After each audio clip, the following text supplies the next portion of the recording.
Olá pessoal, tudo bom? Aqui é Jack Brandão, professor aqui do Centro de Estudos Logimagéticos com Desfotós.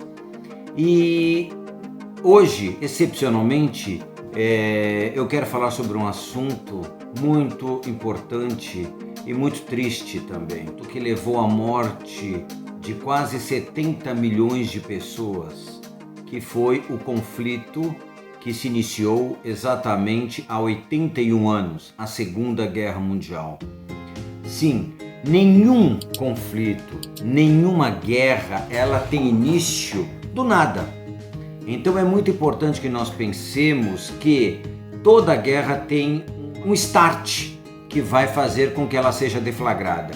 Com a Segunda Guerra Mundial também não foi diferente. A origem, na realidade, da Segunda Guerra Mundial está ainda no final da Primeira Guerra Mundial, quando, ao se assinar o Tratado de Versalhes, a Alemanha foi reduzida praticamente a pó. Nós temos uma coisa que é muito importante nós lembrarmos. A ideia de revanchismo, de vingança, de querer fazer mal ao outro, fez com que exatamente nós tivéssemos um conflito com dimensões realmente universais, que foi a Segunda Guerra Mundial. Então, as potências que derrotaram a Alemanha na Primeira Guerra Mundial simplesmente fizeram o quê? Tiraram da Alemanha várias regiões que eram consideradas regiões históricas e regiões extremamente ricas, como a Alsácia-Lorena, como, por exemplo, uma região da Pomerânia, a região de Danzig, que é uma região hoje onde seria Gdansk, lá na Polônia, criando-se aquilo que se chamou de corredor polonês. Então, é óbvio que quando surge Adolf Hitler buscando a unidade, buscando elevar o moral que havia sido destruído pelos alemães, nada mais óbvio do que reclamar daquela situação que para ele era injusta lá atrás, e que foi de uma forma e de outra injusta. O próprio presidente dos Estados Unidos, Wilson, criticou os termos do próprio Tratado de Versalhes, mas enfim, é aquela velha história. A França se achou no direito, de modo especial a França, de impor duras regras àquela potência emergente que se tornou a Alemanha. Não se pode esquecer que a Alemanha foi, juntamente com a Itália, os últimos países a se unificarem no século XIX. Porque vamos pensar em Portugal. Portugal existe enquanto país, enquanto Estado, praticamente desde o século XIII, século XIV, vamos dizer assim. Então, desde aquela época, Portugal já havia se estabelecido como um Estado, nos moldes modernos, vamos dizer assim. Tanto que não demorou muito, Portugal se lança à reconquista dos seus territórios ocupados pelos muçulmanos que havia na região sul, e não demora muito, após reconquistar todo aquele espaço que era seu, o que ele faz? Ele se lança ao mar nas conquistas ultramarinas, como nós vamos ver, ou como nós vimos posteriormente. Agora, a Alemanha não. A Alemanha, como a Itália... A Alemanha, só para vocês terem uma ideia, ela era dividida em mais de 350 estados autônomos. Então, nós tínhamos 300 estados, praticamente 300 regiões, governadas ou por um rei, ou por um príncipe, ou por um bispo, e aí vai. Então, essas regiões eram autônomas. Não havia interesse para muitas pessoas, de modo especial na própria Alemanha, aquilo que nós chamamos de Alemanha, como na própria Europa, para que esse Estado se unificasse. Fato que só foi ocorrer no século XIX com Otto von Bismarck.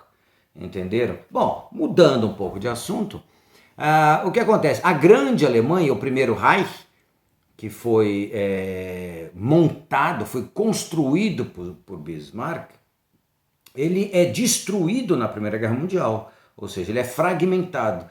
Um país que demorou muito tempo para se unificar, foi unificado, teve um crescimento exponencial na indústria, tanto que a Alemanha se torna a primeira potência industrial já no começo do século XX, praticamente, e isso ocasionou o quê? Grande revanchismo também, a ponto de levar à Primeira Guerra Mundial.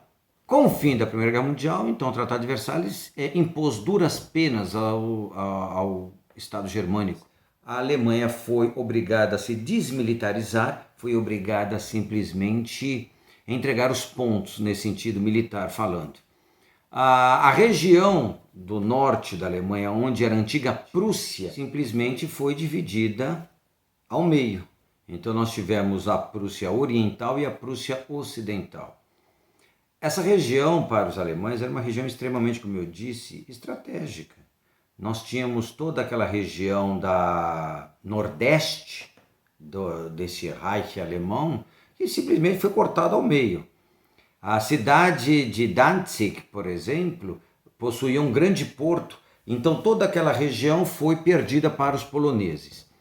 É óbvio, como eu havia dito no início, que nenhuma guerra acontece de um dia para o outro. Alguns fatores vão sendo construídos, vão sendo costurados para que isso ocorra. E nós tivemos, em agosto de 1939, um pacto entre a Alemanha, sob Hitler já, e a antiga União Soviética. Esse pacto, esse tratado é chamado de Molotov-Ribbentrop. Esse tratado consistia em pacto, na realidade, de não agressão entre as duas grandes potências que se firmavam naquele momento. Só que é importante lembrar, o mais absurdo, vamos dizer assim, é que havia um pacto de não agressão. Ótimo. Só que este pacto também consistia em invadir a Polônia. Então a Polônia se tornou, no caso, o bode expiatório de ambos. Porque nós temos de rememorar um pouco mais essa própria questão do revanchismo. Vamos lembrar, a Polônia não existia enquanto nação, enquanto Estado, no século XX, até o final da Primeira Guerra Mundial. Até o final desta guerra, em 1918, a Polônia fazia parte da União Soviética. Desculpe, do início da União Soviética, fazia parte da Rússia. E parte da Alemanha. Com o fim da Primeira Guerra Mundial, então nós tivemos o quê? O surgimento da Polônia enquanto nação. Não quer dizer com isso que a Polônia não existia anteriormente. Existia. Só que no século XVIII ela deixa de existir também. A Polônia sempre foi um estado tampão. Então, poucas vezes ela possuía a sua autonomia. E essa autonomia, então, ela foi mais uma vez destruída por conta dos seus vizinhos. Quais são? A Alemanha e, naquele momento, a União Soviética.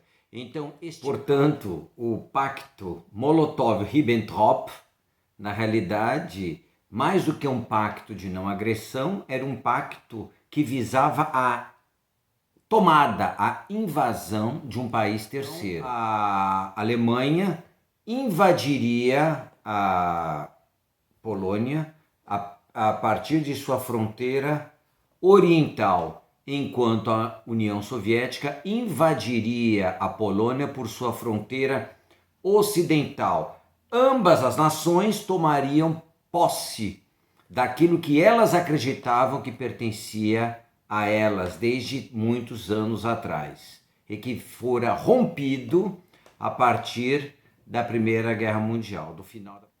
É óbvio que se você pega o Mein Kampf, que é o livro de Hitler, você vai perceber que lá está muito claro que a sua grande intenção era a construção daquilo que ele chamava de Lebensraum, ou seja, o espaço vital.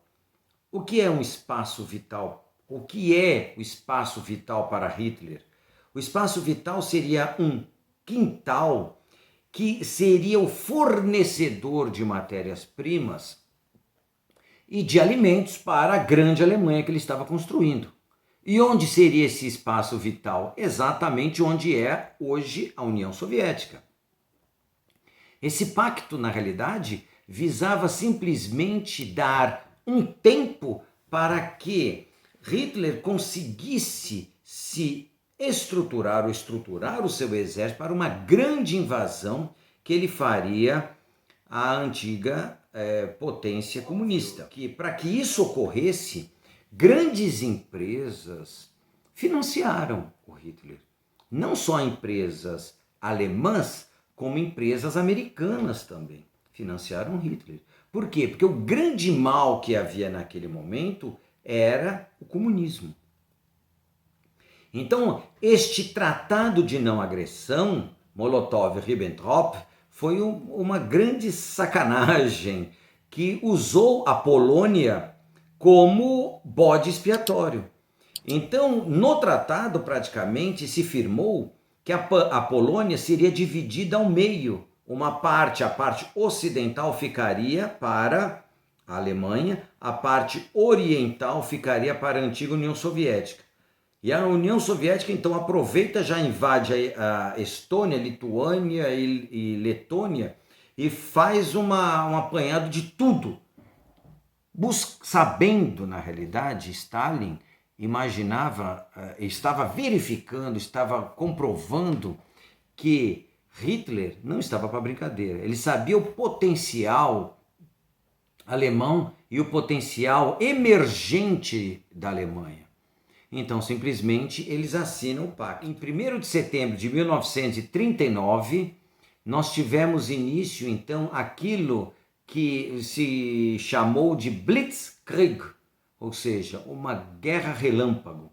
Aproveitando tudo aquilo que os alemães aprenderam com a Primeira Guerra Mundial, criou-se praticamente uma guerra relâmpago para destruir e para invadir a Polônia, desestruturando todas as suas defesas por meio de bombardeios aéreos, por meio de bombardeios marítimos, ou seja, eles aproveitavam um encoraçado de modo especial, Schleswig-Holstein, para bombardear cidades específicas e para simplesmente minar as resistências polonesas. Quando Hitler faz essa invasão, tudo já estava preparado para isso. Então, se os poloneses eles sabiam que isso poderia acontecer, eles ainda não tinham aquele potencial militar desejado. Então, se num primeiro momento eles esperaram a reação da Grã-Bretanha, essa reação não veio.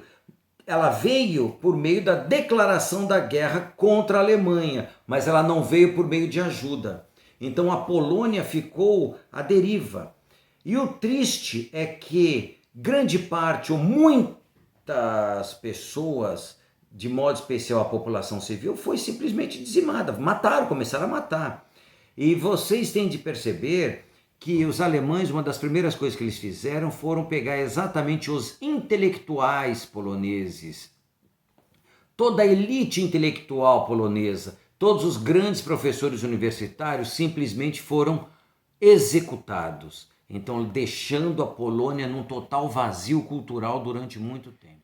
Assim, em pouco tempo, ou seja, pouco mais ou pouco menos de um mês, toda a Polônia foi ocupada. E ela foi ocupada tanto por tropas alemãs quanto por tropas soviéticas. E começa aí o expurgo. Tem início a limpeza étnica que vocês e que nós e que o mundo verificou pouco a pouco, de modo especial depois do final da Segunda Guerra Mundial. É muito importante que nós lembremos isso. Começa-se sempre com o emprego de imagens, menosprezando, diminuindo as pessoas, colocando determinadas pessoas como inferiores. Assim os alemães fizeram, munidos da propaganda, mostrando que os poloneses, os eslavos, eram pessoas inferiores e, como tais, não tinha problema matar. Então poderiam ser simplesmente destruídos. É triste a gente ver isso. E é algo que muitas vezes ocorre hoje. Nós podemos pensar que as coisas mudaram e estão melhores. Será? Então você começa a destruir, a minar determinada pessoa, determinados grupos políticos, e simplesmente você leva parte da população a acreditar naquilo. Daí para a morte, para a destruição, é um pulo. Bom, ficamos aqui. Eu espero que todos vocês tenham gostado deste vídeo. Deem um like, pessoal. Nós precisamos disso. Isso é muito importante para o nosso trabalho. Inscrevam-se na página. Ativem os sininhos, tá bom? Espero vocês no domingo, tá bom? Tchau, pessoal. Até o próximo.